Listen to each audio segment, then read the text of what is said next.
Assalamualaikum warahmatullahi wabarakatuh. Saya akan menjelaskan biografi dari Johannes Abraham Dimara.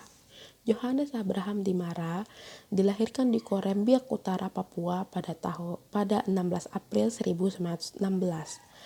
Ia tamat pendidikan dasar di Ambon pada tahun 1930. Ia kemudian masuk sekolah pertanian di Laha pada tahun 1940. Ia kemudian masuk sekolah pendidikan Injil dan setelah lulus ia menjadi seorang guru Injil di Pulau Buru. Pada tahun 1946, ia ikut serta dalam pengibaran bendera merah putih di Namlea, Pulau Buru. Ia turut memperjuangkan pengembalian wilayah Irian Barat ke tangan Republik Indonesia. Pada tahun 1950, ia diangkat menjadi ketua organisasi pembebasan Irian Barat atau disingkat dengan OPI. Ia pun menjadi anggota TNI dan melakukan infiltrasi pada tahun 1954. Ia menyebabkan ia ditangkap oleh tentara kerajaan Belanda dan dibuang ke Digul hingga akhirnya dibebaskan pada tahun 1960. Ketika Presiden Soekarno memadamkan Trikora, ia menjadi contoh sosok orang muda Papua dan bersama Bung Karno ikut menyeruakan Trikora di Yogyakarta.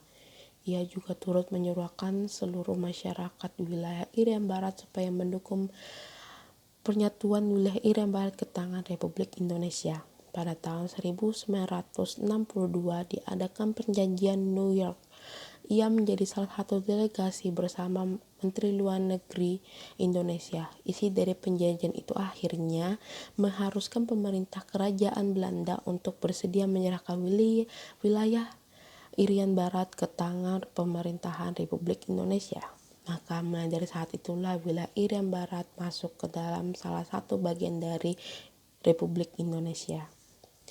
Pada pawai 17 Agustus di depan istana, Dimara menakar rantai yang terputus. Bung Karno melihat itu dan terinspirasi membuat patung pembebasan Irian Barat.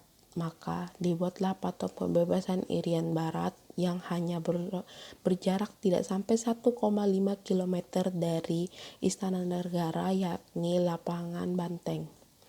Dimara menceritakan hal itu dalam buku yang ditulis oleh Karmelia Sukmawati yang berjudul Maidova, Lintas Perjuangan Putra Papua J.A. Dimara tahun 2000.